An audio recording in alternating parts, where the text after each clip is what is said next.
नमस्कार सभी साथियों को। मैं रवि बघेल आप अपने YouTube channel Ravi Baghel for competition में स्वागत करता हूं। साथियों, कैसे आप सभी लोग? उम्मीद करता हूं लोग ठीक ठाक होंगे और अपनी अपनी पढ़ाई में अस्त व्यस्त मस्त एकदम जिंदाबाद से लग रहे हो। बेटा, ग्रुप डी की पेपर जो आ रहा है कल से, यानी 17 तारीख से शुरू है। और अब हम आपके लिए लेके आए एक स्पेशल सीरीज। बहुत ही इंपॉर्टेंट क्लास है ये, और जो ये परीक्षा के बेस पर आता है, बिल्कुल हूबहू परीक्षा के बेस पर है। और ये मान लेना कि क्वेश्चन जो है ना, सिर्फ संख्याएं बदल जाएंगी, पैटर्न यही रहने वाला है। संभावित प्रश्न है बेटा, एग्जाम से पहले एक बार देख लोगे ना, तो जिसके बेटा कोई डाउट है या कोई कंसेप्ट क्लियर नहीं है, तो सारे कंसेप्ट जो उसमें क्लियर हो जाएंगे आपके। ठीक है, तो बेटा एक चीज ध्यान रखें कि जो मैं क्वेश्चन कराने वाला हूं, पेपर के जो सिलेबस है ना उसके अकॉर्डिंग, जो लेवल है उसके अकॉर्डिंग, और जो परीक्षा आने वाली है या कल से शुरू होने वाली है उसके आधार पर करा रहा हूं। अगर किसी को कोई डाउट हो, कोई शिकायत हो, तो कमेंट करके जरूर बताएं कि मुझे इस क्वेश्चन में या इस तरीके से डाउट है, तो उस क्वेश्चन को या उस टॉपिक को भी एक स्पेशल वीडियो बना के समझा दिया जाएगा। ठीक है भाई? तो भाई वीडियो को ज्यादा से शेयर करें। जो भाई नए जुड़ रहे हैं तो चैनल को सब्सक्राइब जरूर कर लें, ताकि जो आगामी जो क्लास रहने वाली है और जो एनालाइज वगैरह होगी वो आपको टाइम टू टाइम मिलती रहे। कल से ग्रुप डी की एनालाइज भी शिफ्ट वाइज जो आपको देखने को मिलेगी। ठीक है भाई? तो चलो शुरू करते हैं आज की क्लास, जो कि बहुत ही इंपॉर्टेंट क्वेश्चन है। इनको आप ये मान लेना कि बहुत ज्यादा ही इंपॉर्टेंट है। अगर आपने ये क्वेश्चन ये भी देखेंगे कि आज में जो मैं 18 से 20 क्वेश्चन कराने वाला हूं, कि आप में कितना दम है कि आप इन क्वेश्चनों को, अगर यही क्वेश्चन अगर पेपर में आ जाते तो आप कितने क्वेश्चन को कर सकते हो। ठीक है, अगर आपने 18 से 20 जो क्वेश्चन कराने वाला हूं उसमें देखेंगे कितने आप सही कर सकते हो और कितने आप गलत कर रहे हो। ठीक है भाई? ईमानदार के साथ आपको बताना है कमेंट करके कि आपके इतने सही जा रहे हैं। ठीक है, तो पहला क्वेश्चन देखो। तो आज की क्लास में पहला क्वेश्चन है, एक कक्षा में 9 लड़के एवं कुछ लड़कियां थीं। एक परीक्षा में लड़कों को 13 औसत अंक प्राप्त हुए और लड़कियों द्वारा प्राप्त औसत अंक 15 थे। यदि कक्षा का कुल औसत 14.28 हो तो कक्षा में विद्यार्थियों की कुल संख्या कितनी थी? बेटा इसमें क्या है, ये एक औसत चैप्टर से सवाल लिया गया है और इसमें दो ग्रुप हैं, एक लड़कों का एक लड़कियों का। इसमें लड़कियों की संख्या हिडन कर रखी है, लड़कों की संख्या दे रखी है, पूरी क्लास का औसत दे रखा है और आपको कुल बच्चे बताने क्लास में पूरे बच्चे कितने हैं। तो बेटा हम क्या करेंगे, एक चीज मैंने आपको बताई थी कि अगर औसत में अगर कितने भी टुकड़े कर दिए हों, अगर उसका हम कुल योग निकाल लें और पूरे ग्रुप का अनुकूल योग निकाले तो बराबर बैठेगा। ठीक है, बताया था ना मैंने। बेटा क्या करेंगे, देखो ये लड़के कितने हैं, बॉयज कितने हैं, बॉयज हैं आपके कितने 9 हैं, और जो गर्ल्स हैं, गर्ल्स हमें पता नहीं है, गर्ल्स हमें क्या है पता नहीं है, तो मैं इसको एक्स मान लेता हूँ। ठीक है, ये हो गया। अब ये करें, इनका जो लड़कों का औसत है वो कितना है, लड़कों का औसत जो कितना है वो 13 है। लड़कों का औसत कितना है 13 है। लड़कियों का औसत कितना है, लड़कियों का औसत बोला 15 है। कितना है 15 है। ठीक है भाई, लड़कियों का औसत कितना है 15 है।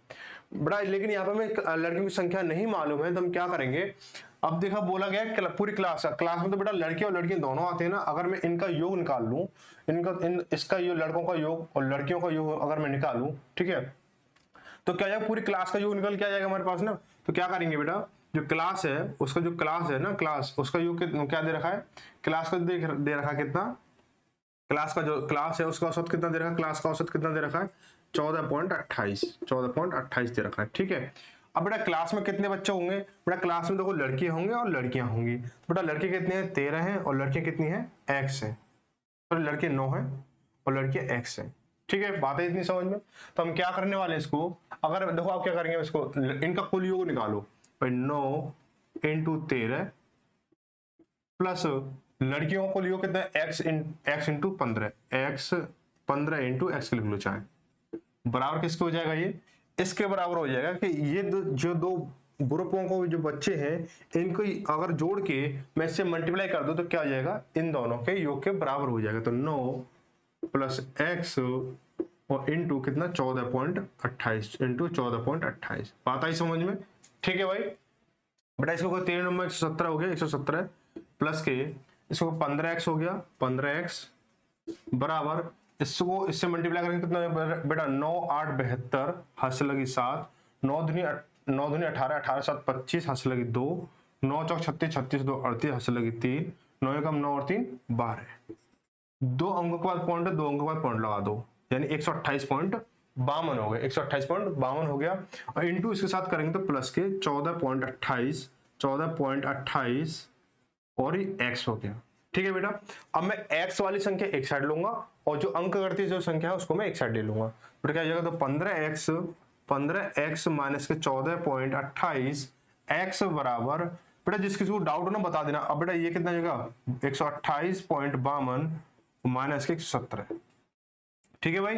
अब यहाँ पे इसको जब घटाएंगे 15 में से 14.28 जाएगा, कितना बचेगा बेटा, यहाँ से 0.72 बचेगा। कितना बचेगा 0.72 x बराबर, इसमें से इसको माइनस करेंगे तो देखो 0.52, तो 0.52 बचेगा हमारा, है ना। अब 28 में से 17 जाएंगे, कितना बचेगा 8 इधर और 3 इधर, 8 इधर और 3 11, 11.52, कितना बचेगा 11.52, ठीक है बेटा। पॉइंट से पॉइंट कट गया हमारा, है ना। तो x बराबर क्या हो जाएगा, x बराबर 1152/72 बेटा, क्योंकि देखो पॉइंट का 2 नंबर इधर थे, पॉइंट का 2 नंबर इधर है, तो ये कट गया हमारा। किससे कट रहा हमारा, ये 9 से जा रहा है, 5 2 9 से जा रहा है, 9 8 72 और 9 से 9 एकम 9, बचा कितना 2 25 हो गया, और 9 दूनी 18 बचा कितना 7, और 7 और 2 72 72, 9 8 72, ठीक है, ये हो गया हमारा।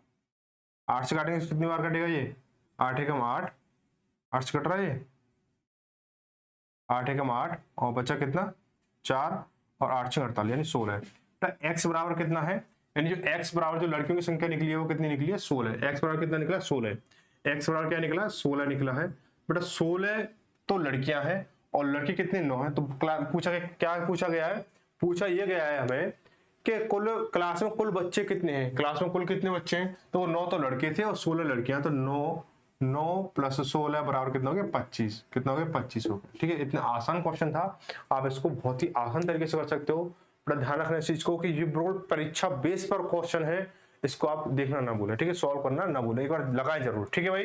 तो इसका ऑप्शन नंबर सी से हो जाएगा। क्वेश्चन नंबर अगला देखते हैं, क्वेश्चन नंबर अगला थोड़ा सा बड़ा कर देता हूं।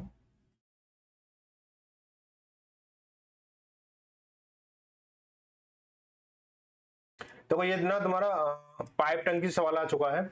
कह रहा है एक कुंड को 2 पाइप ए और बी कितने 4 घंटे और 6 घंटे भर सकते हैं, जबकि भरे हुए कुंड को एक तीसरा पाइप सी 8 घंटे में खाली कर सकता है। तो तीनों पाइप अगर खोल दी जाए, एक साथ खोल दी जाए, तो जलाशय को पूरा भरने में कितना समय लगेगा। बेटा पाइप टंकी के सवाल है, ये काम समय का हूबहू चैप्टर दूसरा भाई है ना, मिलता जुलता भाई है। हम क्या करेंगे बेटा, क्या करेंगे, ये ए है, ये बी है और ये सी है, ठीक है। जिसको अगर कंसेप्ट अगर पूरी तरह से सीखना हो, पूरा स्टेप बाय स्टेप सीखना हो, वो हमारे एचडी यादव मैथ से पिछली वाली क्लास में सीख सकता है, जिसको मतलब आपको लिंक डिस्क्रिप्शन मिल जाएगी कि काम समय या पाइप टंकी वाला, जो डिस्क्रिप्शन मिल जाएगा और आई बटन में भी आपको मिल जाएगा, ठीक है। तो बड़ा ए जो कर रहा है कितने कर रहा है 4 घंटे में भर रहा है उसको, बी 6 घंटे में और सी जो 8 घंटे में खाली कर रहा है, ठीक है। मैं इनका एलसीएम निकालूंगा, तो कितना बेटा 4 6 और 8 का एलसीएम कितना आएगा 24 आएगा, है ना, 24 आया।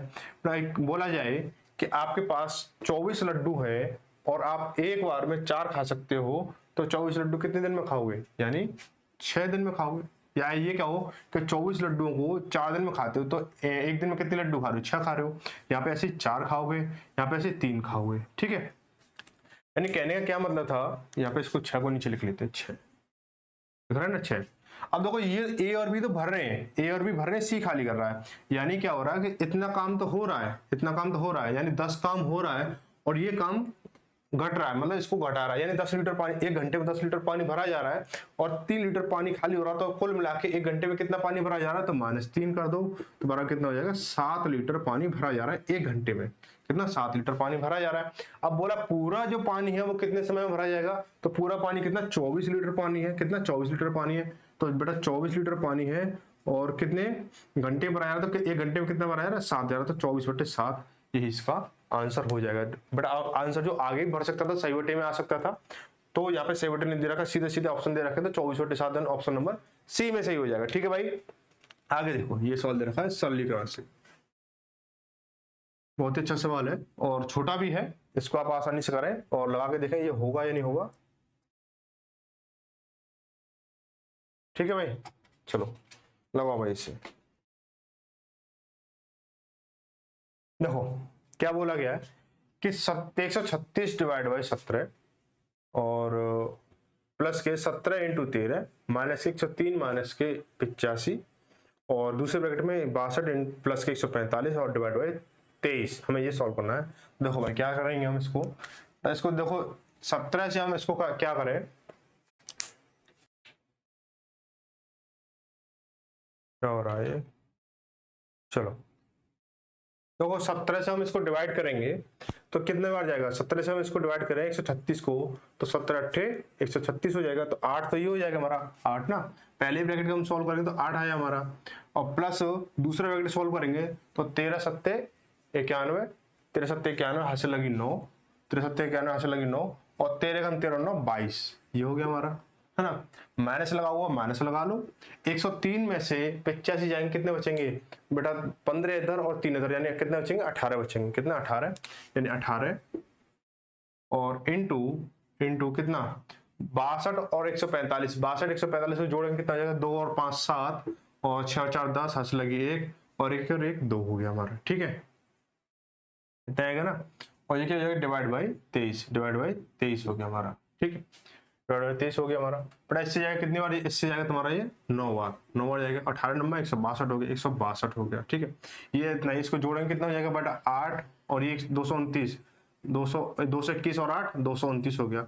मैं इसमें से इसको क्या करूंगा माइनस करूंगा, तो 7 9 में से 2 गए तो 7, इधर हासिल 12 12 6 गया तो 6, यानी 67, क्या बचेगा 67 बचेगा, जो आंसर वो क्या होगा 67 हो जाएगा, आंसर क्या है इसका 67 हो जाएगा, ऑप्शन नंबर सी से हो गया। क्वेश्चन नंबर अगला देखो, ये त्रिकोणमिति से आ गया सवाल, ट्रिग्नोमेट्री से बोला गया साइन स्क्वायर 60 प्लस के कॉस स्क्वायर 30 और कोट स्क्वायर 45 डिग्री और प्लस के सेक स्क्वायर 60 डिग्री, ठीक। तो बेटा कैसे करोगे इसको, इसमें हमें बोला गया सीधी सीधी में क्या लगानी, वैल्यू लगानी है, तो साइन 60 की डिग्री वैल्यू, साइन 60 डिग्री की वैल्यू कितनी होती है, तो साइन 60 डिग्री की होती है बेटा 3/4 है ना, प्लस कॉस 30 डिग्री की 30 की वैल्यू कितनी होती है 3/4 बेटा, tan 45 या कॉट 45 की वैल्यू कितनी होती है 1 होती है, प्लस 1 हो गया, और सेक स्क्वायर 60 यानी सेक 60 की वैल्यू कितनी होती है 4 होती है, ठीक है प्लस 4, ठीक है। तब त्रिकोणमिति को आप कंफर्म करके जाओगे, तो बेटा इसको एलसीएम लेंगे तो बेटा एलसीएम 4 आएगा, तो 4 एकम 4 3 एकम 3 हो गया, प्लस 3 एकम 3 हो गया, प्लस ये कितना एक के नीचे, इसके नीचे 1 है तो 4 एकम 4 ये 4 हो गया, और प्लस ये 16 हो जाएगा, तो 16 4 20 20 और 9 29, 29/4 ऑप्शन में कहीं दिख रहा है 29/4, 29/4 तो दिख ही नहीं रहा कहीं हमारा,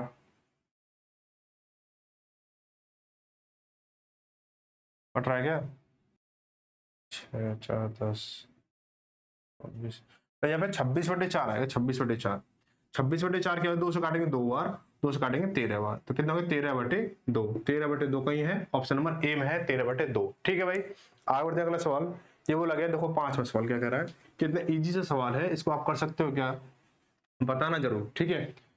और जितने सवाल हो रहे हो वो मुझे बताएं, जिसके मतलब जितना स्कोर सही जा रहा है वो भी बताएं कमेंट करके, जितना गलत जा रहा है वो भी बताएं, और जिसको कहाँ दिक्कत आ रही है ये भी बताएं, ठीक है। तो वीडियो ज्यादा से शेयर जरूर करें, ठीक है। तो आगे देखें ये कह रहा है कि ये हमें जो योगफल मतलब इसका बताना है, इसको सॉल्व करके बताना है कि 4 प्लस के 4.44 प्लस 44.4 प्लस 4.04 प्लस 444 माइनस 20, हमें ये बताना है। तो हम क्या करेंगे इसको, क्या हम सबसे पहले लिखेंगे बड़ी संख्या, तो 444 है ना, इसका क्या है 44.4, 44.4, इसका क्या लिखेंगे हम, इसका लिखेंगे हम क्या 4.44 बेटा, ये ध्यान रखें कि पॉइंट के नीचे पॉइंट आना चाहिए हमेशा, पॉइंट के नीचे क्या आना चाहिए पॉइंट आना चाहिए, बहुत से चीज में दिक्कत कर देते हैं, इनको ना बराबर कर देते हैं पीछे से, है ना, ऐसा नहीं करना है। अरे 4.44 हो गया, इसका क्या करना है 4.04 फिर इसके बाद में 4 जोड़ दो, इसके नीचे पॉइंट लगा 0 0 कर दो, प्लस करेंगे तो बेटा 4 और 4 8 हो गया, और 4 और 4 8 हो गया ये, और देखो 4 1 2 3 4 5 5 चौक 20 हासिल लगी 2, 4 और 2 8, 4 और 4 8 8 और 2 10 हो गया, हासिल लगी 1, 4 1 5 हो गया, यानी ये आ गया, यानी 500.88, और माइनस करना है 20, माइनस करना है 20 करना है, तो हम क्या करेंगे 500 में से जब 20 जाएंगे कितना 480 बचेगा, 480 पॉइंट कितना हो जाएगा 88, ऑप्शन नंबर बी सही हो जाएगा, 480.88 ऑप्शन नंबर बी सही हो जाएगा। आगे बढ़ते हैं, अगला सवाल कह रहा है कि एक पुस्तक को 25.65 में बेचने पर 5% की हानि होती है, तो उसे 31.05 में बेचने पर उसका लाभ प्रतिशत या हानि प्रतिशत बताना है कितना होगा। बेटा ये कंसेप्ट मैंने बहुत ही बारीकी तरीके से समझा रखा है तुम्हें, बहुत ही अच्छे तरीके से, इसको कुछ नहीं लगाना है, क्या लिखना है कि जब ₹65 में बेचने पर हमें 5% की हानि होती है, तो कितने परसेंट पर वस्तु बिक रही है? 5% की जब हानि हो रही है तो वस्तु बिक रही है 95% पर। तो क्या हो जाएगा बेटा, क्या करेंगे 95, ये 95 है, तो क्या करेंगे इसको हम 31.05 में कितनी की होगी, तो दूसरी गुणा तीसरी बटे पहली, यानी 95 इंटू 31.05 अपॉन में 25.65। तो बेटा पॉइंट से पॉइंट करिए, क्योंकि पॉइंट का 2 नंबर, पॉइंट का 2 नंबर, पॉइंट से खत्म हो गया। अब हम करेंगे इससे 5 से, देखे देखो 5 में 25 बचा कितना, ये हो गया 5 एकम 5, और यहाँ पे कितना जाएगा हमारा 1, और 15 5 15, यहाँ जाएगा 5 30 बचा 1, 5 दूनी 10, और ये 5 एकम 5 किससे जा रहा है, 5 और 3 और 1 4 5 9 हो गया, ये 9 से जा रहा है। देखो 9 5 45 बचा कितना 6, 63 हो गया, 9 7 63, यहाँ पे 5 एकम 5 बचा कितना, एक बचा 12, किससे आ रहा है हमारा 9 से देना ना, 9 8 72, 9 7 63, 9 6 54, 9 6 54 बचा कितना 8, 9 9 81, ये हो गया हमारा। ठीक है, अब देखो ये जो 19 से ये जा रहा है, 19 से ये जा रहा है, तो 19 पंजे 95, 19 दिया 57, इससे 3 से काटेंगे इसको 23 बार, तो 23 पंजे 115, यानी 115% पर क्या है वस्तु बिक रही है, 115% पर क्या है वस्तु बिक रही है हमारी। तो बेटा हमें कितने परसेंट का लाभ यानी हो रहा है, तो बेटा 100 से ऊपर जा रही है चीजें, 100 से ऊपर जा रही है, तो क्या हो जाएगा हमारा ये लाभ होगा कितने का, 15% का लाभ होगा, 15% का लाभ।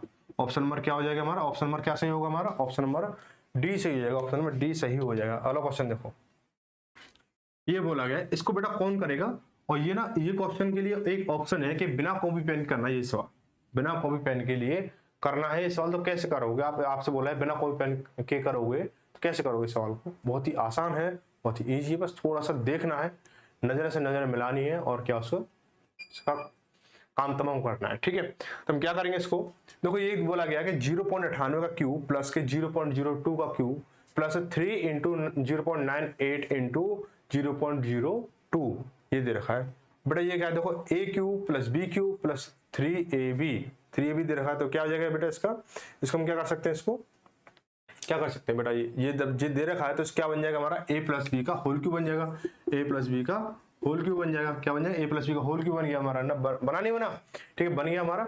अब हम क्या करेंगे इसको देखो 0.98 प्लस के 0.02 को अगर मैं जोड़ू तो क्या बेटा 1 बनेगा, इसके ऊपर क्यू लगा तो क्यू हो गया हमारा, और देखो एक क्यू का वैल्यू कितनी होती है 1 होती है, और लास्ट में क्या दे रखा हमें 0.02 के बाद में -1 दे रखा, अगर मैं -1 यहाँ पे लगा दूं तो बेटा क्या 0 हो जाएगी, इसकी वैल्यू कितनी होगी 0 हो गई, तो ऑप्शन नंबर बी सही हो जाएगा, ऑप्शन नंबर बी सही हो जाएगा, ऑप्शन नंबर बी सही हो जाएगा। ठीक है भाई, चलो आगे बढ़ते हैं, अगला सवाल देखो ये करा, बहुत ही अच्छा सवाल है, बहुत अच्छा सवाल आ चुका आपके सामने। तो वो बोला गया, क्या बोला गया, एक रेलगाड़ी 110 मीटर लंबे प्लेटफार्म को 13.5 सेकंड पर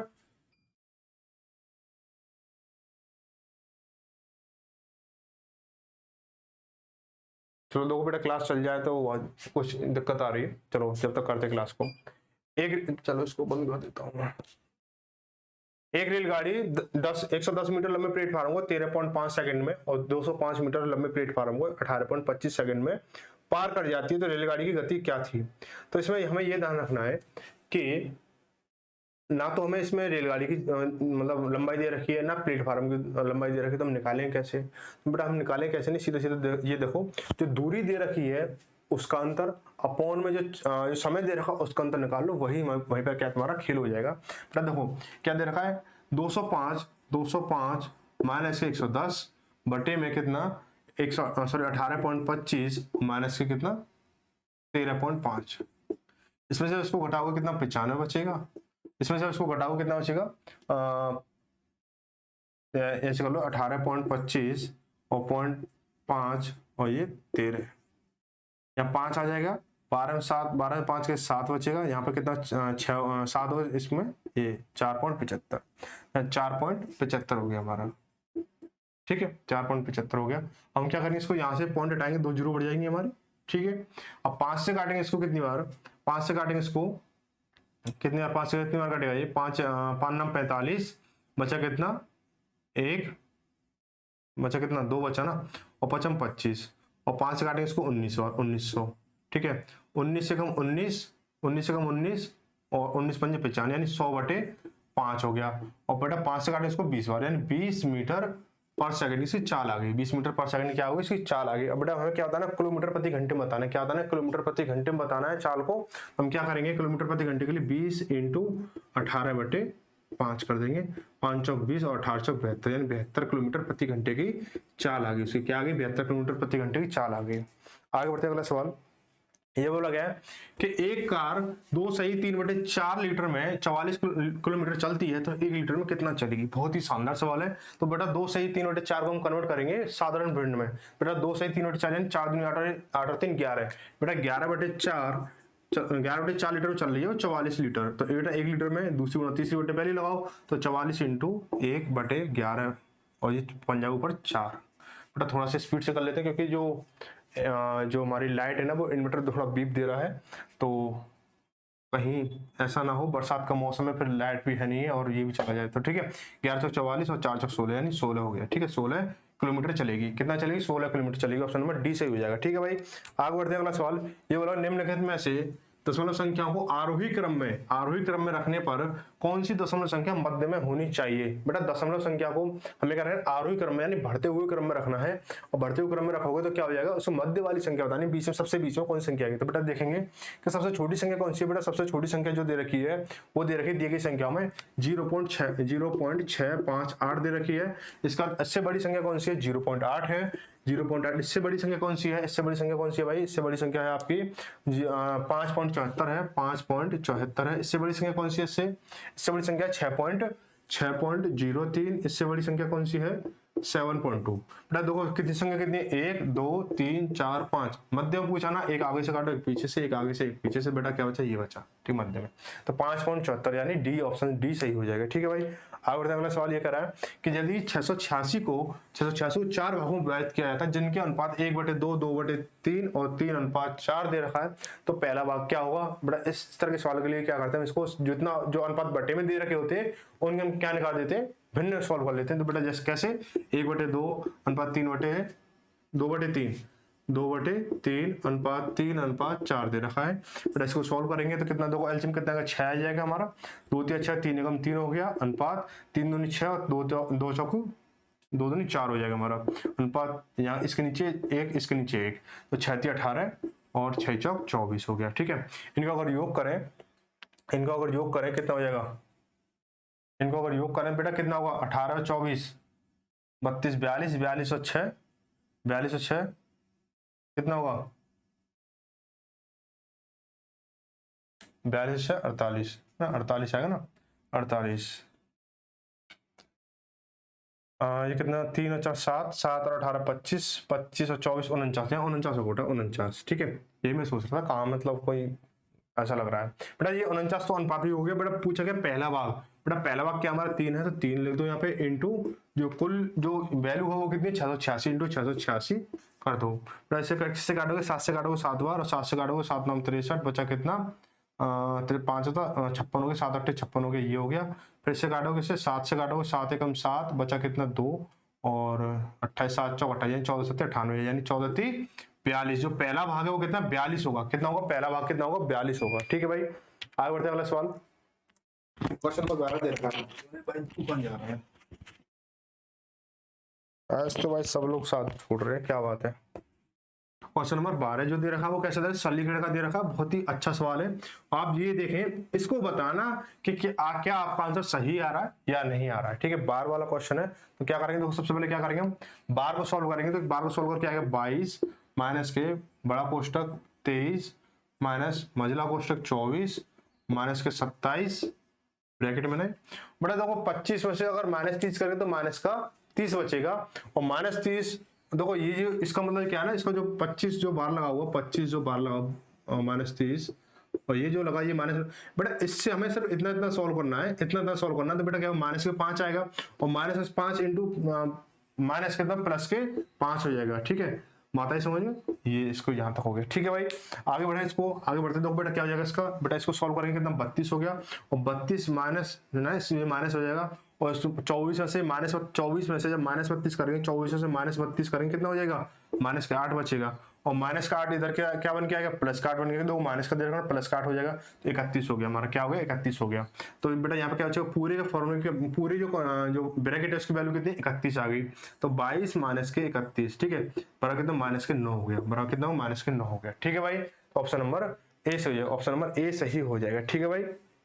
आगे बढ़ते अगला सवाल, बोला सलोनी 450 मीटर की दूरी को कितने समय में तय करेगी यदि वो 20 किलोमीटर प्रति घंटे की चाल से चलती है। बेटा देखो 20 किलोमीटर प्रति घंटे चाल से चलती है ना, तो बेटा इसके हम मीटर पर सेकंड निकालेंगे, एक मीटर में एक सेकंड में कितना चलती है, तो 20 इंटू मीटर पर सेकंड के लिए 5/18, 2 से काटेंगे 9 बार, 2 से काटेंगे 10 बार, यानी एक सेकंड में वो 50/9 मीटर चलती है, 50/9 मीटर चलती है, तो 450 मीटर कितनी देर में चलेगी बेटा, 450 बटे ये इसका एक सेकंड का समय, एक सेकंड का दो ये दे रखा इतना, इतनी दूरी दे रखी है, तो 50/9, तो ये ऊपर पहुंच जाएगा, तो क्या बेटा कितना 50 से काटेंगे इसको कितनी बार, 0 0 5 45 और 9 9 81, यानी 81 सेकंड में चलेगी, कितनी 81 सेकंड में।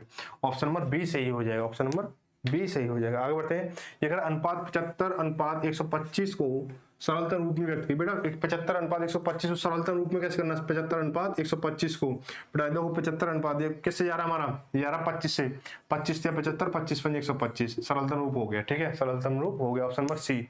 आगे बढ़ते हैं अगला सवाल देखो, यार यदि एक आयत की लंबाई और चौड़ाई को क्रमशः 8% और 12% बढ़ा दिया जाता है, तो उसके क्षेत्रफल पर क्या वृद्धि का प्रभाव पड़ेगा, ये बताना हमें।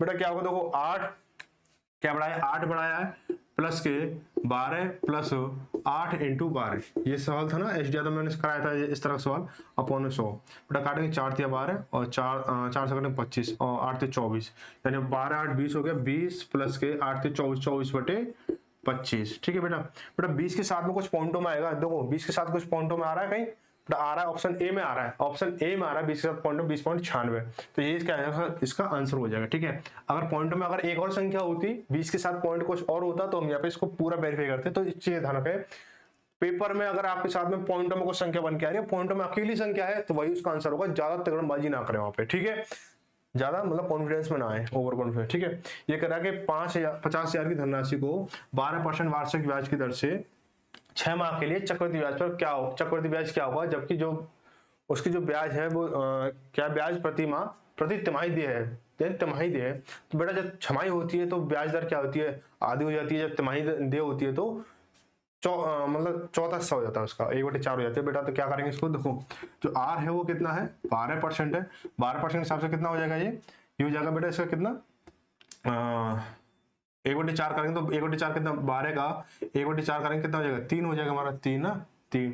अब बेटा जो टाइम है वो कितना 6 माह है, 6 माह है, और 6 माह कितनी तिमाही होती है 2 होती है, ठीक है। तो हम क्या करेंगे 2 इंटू 3, बेटा हमें क्या निकालना परसेंट, मतलब ओवरऑल परसेंट निकालेंगे, इसका कितना बनेगा, ठीक है 2 इंटू 3 प्लस के 3 इंटू 3 अपॉन 100, ठीक है, बराबर कितना है 6, और 6 प्लस के 0.09 बराबर कितना 6.09 हो गया, तो 6.09%, 6.09% हम अगर इसका 50 का निकालो तो सीधी ब्याज निकल के आ जाएगी 50,000 का, ठीक है। बहुत ही अच्छा फॉर्मूला है, ध्यान रखना है, 50,000 इंटू 6.09 अपॉन में 100, तब पॉइंट हटाना 2 जीरो बढ़ गई, पॉइंट से पॉइंट मतलब 4 जीरो से 4 जीरो खत्म हो गई हमारी, 5 से करें 5 9 45 और 5 6 30, यानी 3,045 रुपए इसके ब्याज के बनेंगे। कितना है ना आसान, कोई वो नहीं NPR ये कुछ भी नहीं, ठीक है। ऑप्शन नंबर डी से, ऑप्शन नंबर डी सही हो जाएगा, ठीक है भाई। आगे देखो क्वेश्चन देखो 17, बहुत ही अच्छा सवाल है, बहुत ही आसानी तरीके से करेंगे इसको। ये दे दिया मूलों से, ठीक है, यदि समीकरण x² माइनस के x और ये क्या दे रखा माइनस के 1 बराबर 0 हो और के मूल अल्फा और बीटा है, तो ये वह समीकरण कौन सा होगा जिसके मूल अल्फा अपॉन बीटा और तथा बीटा अपॉन अल्फा होंगे, ठीक है, ये बताना है। सबसे पहले क्या करेंगे यहाँ पे अल्फा और बीटा की वैल्यू निकालेंगे हम, सबसे पहले क्या करेंगे अल्फा बीटा की वैल्यू निकालेंगे। फिर देखो यहाँ पे क्या करेंगे x² माइनस के x प्लस के 1 बराबर 0 है, बेटा यहाँ पे a की वैल्यू क्या आएगी, a बराबर देखो a बराबर क्या होता है ax² होता है, तो बेटा यहाँ पे a की वैल्यू 1 आ जाएगी हमारी, b बराबर क्या आएगा b बराबर -1 आएगा, और c बराबर क्या आएगा -1 आएगा, ठीक है, c बराबर -1 हो गया हमारा। बेटा अल्फा प्लस बीटा बराबर क्या, अल्फा प्लस बीटा बेटा क्या होता है, अल्फा प्लस बीटा क्या होता है हमारा -b/a होता है, तो बेटा -b/a यानी -b/a क्या होगा हमारा, -b/a क्या होता है माइनस, और b की वैल्यू कितनी है -1 यानी -1/c ए की वैल्यू कितनी है, ए है, तो ए हो गया हमारा। ठीक है भाई, यहाँ तक बात है समझ में नहीं, और ए की वैल्यू 1 है तो 1 हो गया बेटा, माइनस माइनस प्लस हो गया, यानी 1/1 यानी 1 हो गया। ठीक है, यहाँ तक बात कोई दिक्कत नहीं रही होगी। हमें निकालना alpha into beta, alpha into beta हमें क्या निकालेंगे, अल्फा इंटू बीटा क्या होता है, C/A होता है, क्या होता है, C/A होता है। तो बेटा सी की वैल्यू कितनी दे रखी है, माइनस दे रखी है, -1, और अपॉन ए की वैल्यू कितनी, 1 है, तो 1 हो गया बराबर -1 हो गया। ठीक है, यहाँ तक है। लेकिन बोला गया है कि उसने बोला है क्या, उसके बोला उसके जो मूल है, जो अगला जो नया समीकरण बनाएगा उसके जो मूल होंगे अल्फा बटे बीटा तथा बीटा अपॉन अल्फा होंगे। ठीक है, तो बेटा क्या, तो हम क्या करेंगे, यहाँ पे जो मूल है मतलब पहले अल्फा की जगह पे अल्फा अपॉन बीटा और बीटा ये पे बीटा अपॉन अल्फा, हमें ये लगाना है। तो बेटा क्या करेंगे हम, मूलों का योग जब हम निकालेंगे, मूलों का योग निकालेंगे तो क्या हो जाएगा, अल्फा बटे बीटा प्लस के बीटा अपॉन अल्फा, ये निकालेंगे हम, है ना, ये निकालेंगे। तो बेटा क्या करेंगे, इसको कैल्शियम लेंगे तो अल्फा बीटा आएगा हमारा, तो इससे बीटा से बीटा खत्म हो गया, अल्फा स्क्वायर प्लस के बीटा स्क्वायर, बेटा alpha square plus beta square बराबर क्या आ जाएगा हमारा, ये हो जाएगा अल्फा प्लस बीटा का होल स्क्वायर माइनस के 2 अल्फा बीटा अपॉन में अल्फा बीटा। बेटा अल्फा प्लस बीटा की वैल्यू कितनी थी, अल्फा प्लस बीटा की वैल्यू कितनी है, बेटा अल्फा प्लस बीटा की वैल्यू कितनी है, 1 है, यानी 1 का स्क्वायर 1 ही रहेगा, 1 रहेगा ना। ठीक है, अब क्या हो जाएगा हमारा, माइनस 2 अल्फा बीटा है, यानी अल्फा बीटा की वैल्यू कितनी दे रखी है, अल्फा बीटा की वैल्यू कितनी दे रखी है, -1 दे रखी है, अल्फा बीटा की वैल्यू -1 दे रखी है। -1 देखो बेटा, -1 और इंटू 2 करेंगे तो -2 आएगा, और माइनस के साथ मल्टीप्लाई करेंगे तो प्लस का 2 आ जाएगा, अपॉन में अल्फा बीटा की वैल्यू कितनी है, -1, तो कितना हो गया यहाँ पे 3 बटे -1 बराबर 3 हो गया, माइनस क्या हो गया, -3 हो गया। ठीक है, -3 यहाँ पे इसको लिख लो, -3, ठीक है, -3 हो गया। अब हमें क्या निकालना है, ये तो हमारा क्या है, मूलों का योगफल निकालना है, हमें मूलों का गुणनफल निकालना है, यानी alpha upon beta into beta upon alpha. ठीक, अल्फा से अल्फा खत्म बराबर 1 हो गया। ठीक, अब हमें क्या होता है, समीकरण जब हम बनाएंगे उसके लिए क्या होता है हमारा, एक्स स्क्वायर, यहाँ दिखेगा x square plus x square minus मूलों का योगफल,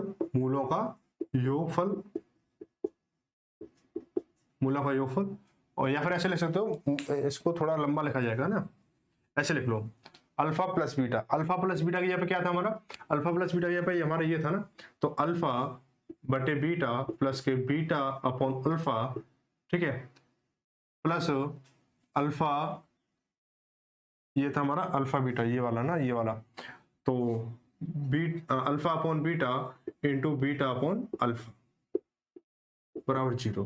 बेटा इसको मैं यहां नोट करूंगा, अब बेटा एक्स स्क्वायर तो एक्स स्क्वायर हो गया, माइनस इसकी वैल्यू क्या है हमारी, इसकी वैल्यू -3 निकल के आई थी, क्या निकल के आई थी, -3 निकल के आई थी, और माइनस माइनस प्लस 3x हो गया हमारा, या x में लगा लेना, ठीक है, 3x हो गया, प्लस के, अब देखो ये क्या है, इसकी वैल्यू कितनी 1 निकल के आई, क्या निकल के आई है, 1 निकल के आई है, बेटा इसकी वैल्यू 1 निकल के आई थी ना, तो इसकी बेटा इसकी वैल्यू क्या है, 1 है, तो +1 बराबर 0। बेटा ये वाला समीकरण कहाँ दिख रहा है आपको, ये वाला समीकरण कहीं दिख रहा है समीकरण, तो कहोगे ऑप्शन नंबर सी में दिख रहा है ये वाला समीकरण। ठीक है भाई, चलो भाई ऑप्शन नंबर सी से हो जाए। आगे देखते हैं अगला सवाल, ये कह रहा है एक समुच्चय में 4 संख्या है, एक समुच्चय में 4 संख्या है। बेटा जिस किसी को किसी भी पार्ट में अगर स्पेशली दिक्कत आई तो कमेंट करके बताना, उसी का टॉपिक करा के उस टॉपिक को खत्म करा दूंगा। ठीक है, जिसकी वो कहीं भी दिक्कत आ रही हो, किसी भी पॉइंट में, ग्रुप डी से लेके कहीं तक भी कोई दिक्कत आ रही हो, मैथ में लेके रीजनिंग में लेके कहीं पे भी कोई दिक्कत आ रही हो, तो बेटा बता देना, इसको एक बार फिर से एक क्लास में आपको इंपोर्टेंट पॉइंट क्या है उसके समझा दिए जाएंगे, बेसिक से लेकर और एडवांस तक। ठीक है, तो चलो कह रहा है एक समुच्चय में 4 संख्या है, इसमें से 3 छोटी संख्याओं का माध्य का मान 9 है, और अंतिम 3 बड़ी संख्याओं का माध्य का मान कितना 11 है। तो डेटा समुच्चय का पराज रेंज क्या होगी, बेटा रेंज का मतलब क्या होता है, जो सबसे छोटा वाला ग्रुप है उसकी जो टोटल वैल्यू है, और जो बड़ा वाला ग्रुप है उसकी सबसे बड़ी वाली वैल्यू है, उसके जो दोनों संख्याओं का अंतर क्या रेंज होती है। तो बेटा बोला गया 3 संख्याओं का जो माध्य है वो कितना है, 9 है, तो बेटा इसका टोटल योग कितना होगा, 9 × 3 कितना हो गया, 27 हो गया, है ना। अब बोला कि जो अंतिम जो 3 है यानी बड़ी वाली संख्या है, उनका 3 संख्याओं का जो माध्य वो कितना 3 है, तो बेटा 11 मतलब 3 से 11 है, तो बेटा कितना 33 हो गया। बेटा रेंज पूछा है, रेंज यानी इन दोनों का अंतर कितना है, इन दोनों का अंतर कितना 6 हो जाएगा, कितना 6 हो जाएगा। ठीक है, यही इसका आंसर खत्म। इसको आप ओरली भी कर सकते हो, तो थोड़ी सी प्रैक्टिस है तो ओरली भी कर सकते हो। आगे तो क्वेश्चन नंबर 19 दे रखा है, बहुत ही आसान सा सवाल है। इसको ना अगर आप किसी दूधिया को दे दोगे ना, किसी दूधिया का, बेटा ज्यादातर बच्चे ना दूधिया टाइप के, क्योंकि गांव में गाय भैंसे हैं और दूध का आना जाना रहता है, हाँ, तो चाल चलन मतलब दूध का रहता है ये, तो आप इसको आसानी से कर सकते हो, ज्यादातर बच्चे इसको आसानी से कर सकते हैं। तो देखो ये कह रहा है कि लता घर पर 20 केजी पनीर बनाती है, इसे प्रत्येक सुबह बेचती है, 1 लीटर दूध से 200 ग्राम पनीर बनती है, 1 लीटर दूध की लागत 40 रुपए है, तो रोजाना दूध खरीदने में कितना पैसा खर्च करती है? बेटा बेटा उसे पनीर बनाना 20 केजी, कितना बनाना है? 20 केजी पनीर बनाना है, और 1 लीटर दूध में 200 ग्राम पनीर बनना है, 200 ग्राम पनीर बनना है। देसी भाषा में अगर बात करें तो 1 लीटर में 200 ग्राम पनीर बनना है, तो बेटा 5 लीटर में कितना बनेगा? 5 लीटर में कितना बनेगा? 5 लीटर बनेगा कितना? 1 केजी।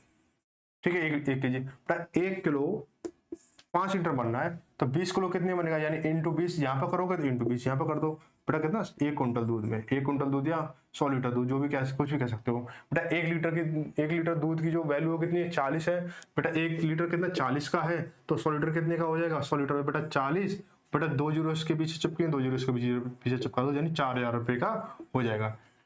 ठीक है, ऑप्शन नंबर बी से हो जाएगा। ठीक है भाई, यहाँ पे इसका आज जो क्लास है ये लास्ट हुआ क्वेश्चन। ठीक है, और जल्द ही आपको क्या है एशिया में क्लास भी मिलेंगे। कुछ बच्चे करण के लिए बोले, करण के लिए कितने बच्चे हैं वो थोड़ा मुझे एक प्रेजेंट टाइप से बता दें कि कितने बच्चे करण चाह रहे हैं। ठीक है, मैं कम्युनिटी टैब पर लगा दूंगा, वहां पे जहाँ से वोटिंग होगी वही किताब चलेगी, उसके अंदर करण नहीं चलेगी। कम से कम नहीं तो 500 वोटिंग होनी चाहिए उसके लिए, करण के लिए, उससे पहले करण नहीं उठेगी। ठीक है भाई, उसको और मैं स्पेशल वीडियो में बता दूंगा भाई। जिसको ग्रुप डी के लिए जो भी दिक्कत आ रही हो मैथ के लिए, वो जरूर कमेंट करें और उस सेक्शन को जरूर बताएं जिसमें उसको डाउट हो। ठीक है भाई, तो मिलते हैं अगली क्लास में, तब तक के लिए सबको धन्यवाद। जय भारत, जय हिंद।